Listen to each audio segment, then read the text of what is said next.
semana tuvimos todos los peruanos la oportunidad de escuchar sobrecogedores testimonios de las décadas oscuras de muerte y violencia de los 80 y 90.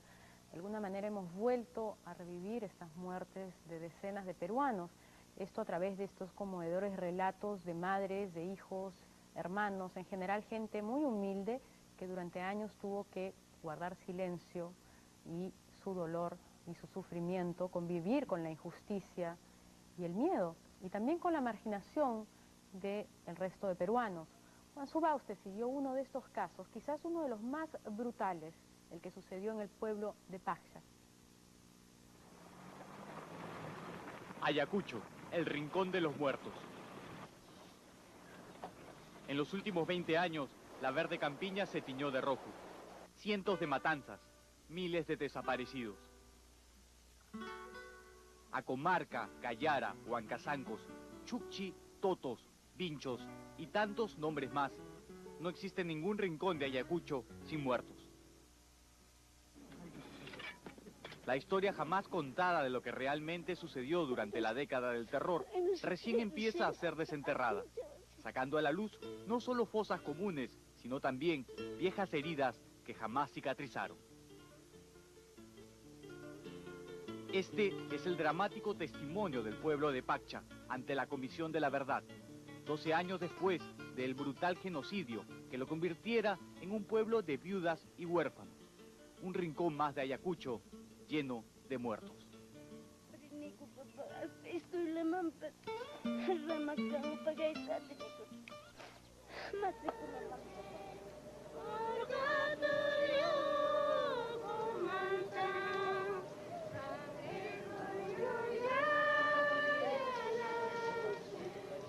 La gente de Paccha jamás olvidará la triste madrugada del 11 de diciembre de 1998. Ese día, 49 comuneros fueron asesinados por Sendero a sangre fría, con piedras y cuchillos, a vista y paciencia de sus esposas e hijos.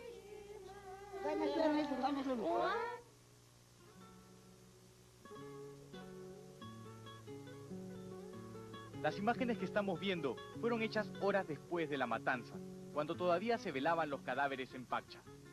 Conmovedoras escenas de dolor quedaron registradas para el horror de todos. En ellas se aprecian las rocas y los palos que utilizaron los senderistas para masacrar a los comuneros. A algunas de estas mismas personas las volvimos a encontrar ahora, con el mismo gesto de llanto en el rostro, como si el tiempo no hubiera pasado.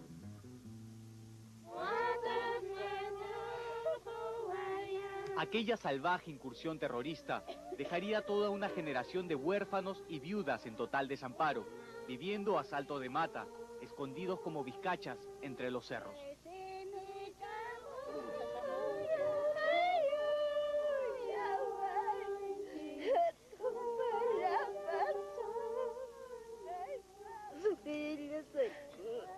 Mi esposo traía comidas, dando a su mujer, no encontraba plata desde ahora para educar a mi hijo. Todo ha quedado, tercer cuarto ha quedado, no estudia más. Yo abrí a mi hermano, estaba cortado su cuello, su espalda, de estas partes más, estaba punzado con un cuchillo. Los restos así con piedras han aplastado en su cabeza. Hasta el momento sigo sufriendo, extrañando a mi esposo.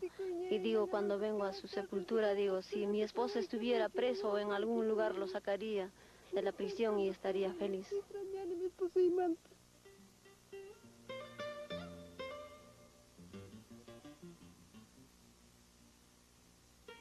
Los niños crecieron con el amargo recuerdo del día en que asesinaron a sus padres. Quedaron psicológicamente afectados de por vida. Estaba al lado de mi madre llorando con mis hermanos, viendo a cada momento a los muertos, a mi padre. Estaban tendidos sobre el suelo, con la cabeza cortada y la cabeza hecho destrozada, y la sangre, ¿no? Todo salpicado por el suelo. ¿no? Las huellas del cuchillo en el cuerpo. Demasiado traumado he quedado. Demasiado con un problema psicológico que hasta ahora lo tengo. Se me vienen esos recuerdos y lloro.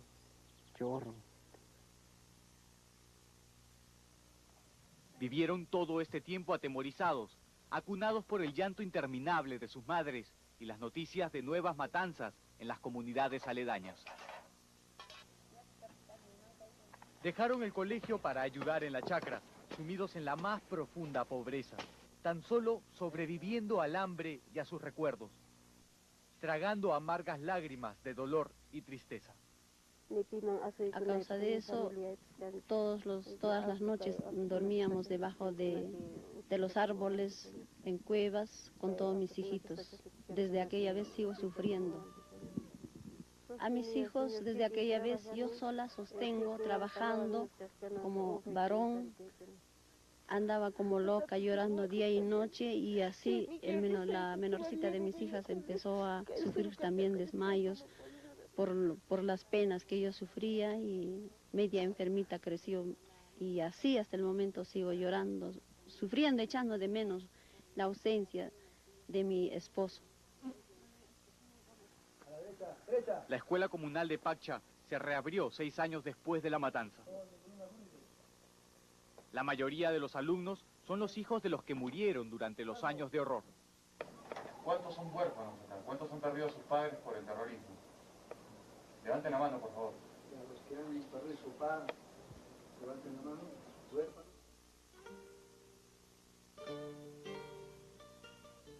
Ellos retornan luego de muchos años de ausencia obligada por el miedo a la subversión.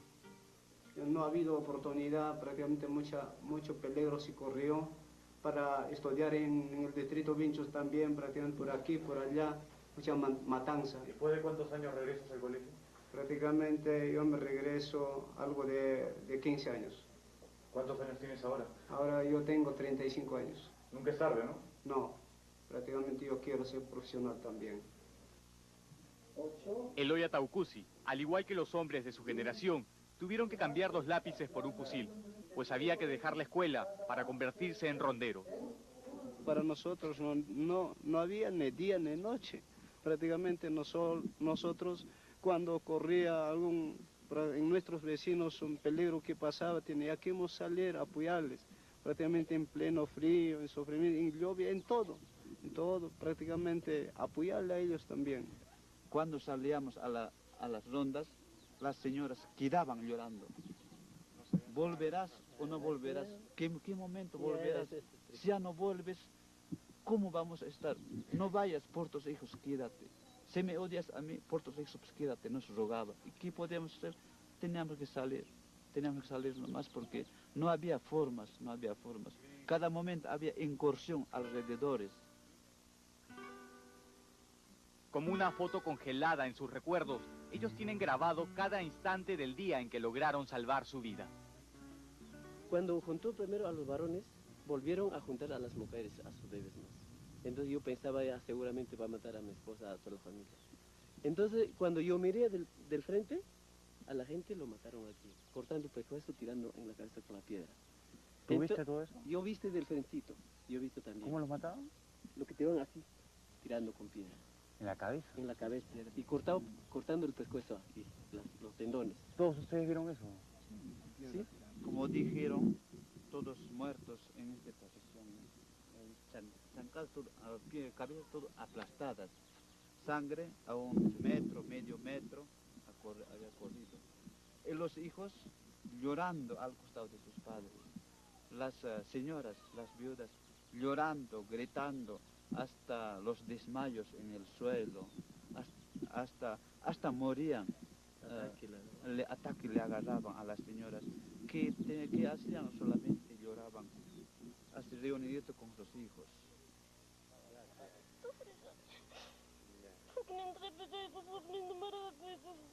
Entre la espada y la pared, entre el salvajismo de Sendero y los abusos de las Fuerzas Armadas, así se vivía en Ayacucho desde 1983 hasta 1995. Acá hay 2 personas, uno es su esposo. ¿El otro quién es o es uno solo?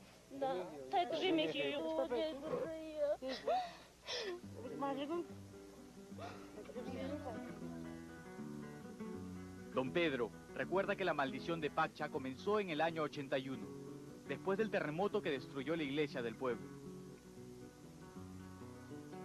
Desde entonces, el pueblo está detenido en el tiempo, olvidado, sin agua, luz ni teléfono. Lleva el dolor a cuestas y la tristeza en la mirada. Su padre fue asesinado en 1983 por miembros de la Marina, según él mismo cuenta. Luego llegaría Sendero para asesinar a sus demás paisanos.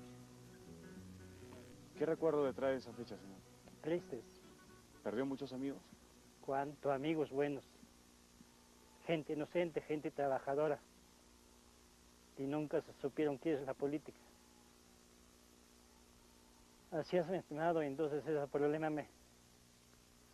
ha habido en nuestro pueblo y ojalá nunca vuelva ese problema que... ¿Cuánta gente cree que ha muerto, señor?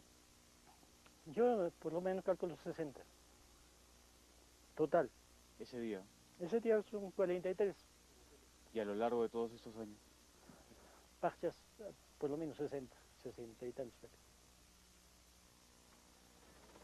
El horrendo crimen de Paccha pasó al olvido para engrosar la inmensa lista de matanzas acontecidas durante la década del 80 y 90.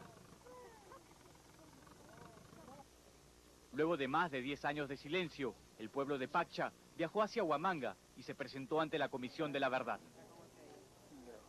Gracias, padre. Ama con garwanki, ama que no calla pijaya que chimanki chamo sang viste kitapas. Chamo sagmi, amo sagmi, ichi sagmi. Ya está.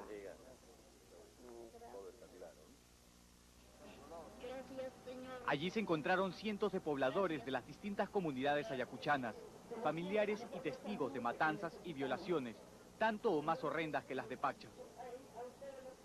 Todos ellos se hacían la misma pregunta, tan solo con la mirada. ¿Cuál fue nuestro delito para haber sufrido tanto? Ahí está. Ella también se había muerto ya. Esa está mequinada, es mi esposa, mi padrino, mi hermano menor, mi cuñado. Cuñado acá está. ¿Toda la familia? Sí, toda la familia. Señor. ¿Quién fue, el ejército o Sendero? Sendero, Sendero. ¿Cuál es el objetivo de las audiencias públicas? Es un vehículo, creo, para que los peruanos que no vivimos de cerca la violencia podamos entender qué cosa es, ¿no? Que no sea solo algo que te cuentan en un libro o en el caso de nuestro trabajo que después el próximo año lo lean en un informe. El propósito, creo, de estas audiencias es que escuchemos la verdad de las víctimas y sobre eso después poder empezar un proceso de reconciliación, ¿no? Para ellos el sufrimiento sigue igual y eso es lo que tenemos que escucharlo, que conocerlo y sentir con ellos para que nunca más suceda esto en el país, ¿no? Miles de historias se han tejido en torno a los tristes sucesos acontecidos durante los últimos 20 años en Ayacucho. Cada testimonio más dramático que el otro. Ahora, solo queda preguntarnos quiénes fueron y dónde están los culpables que colmaron una vez más, valga la redundancia, este rincón de muertos.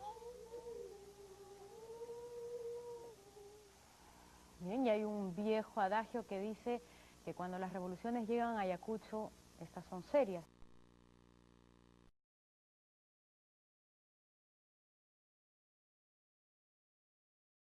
Miles de desaparecidos. Acomarca, Cayara, Huancazancos, Chucchi, Totos, Vinchos y tantos nombres más, no existe ningún rincón de Ayacucho sin muertos. La historia jamás contada de lo que realmente sucedió durante la década del terror recién empieza a ser desenterrada, sacando a la luz no solo fosas comunes, sino también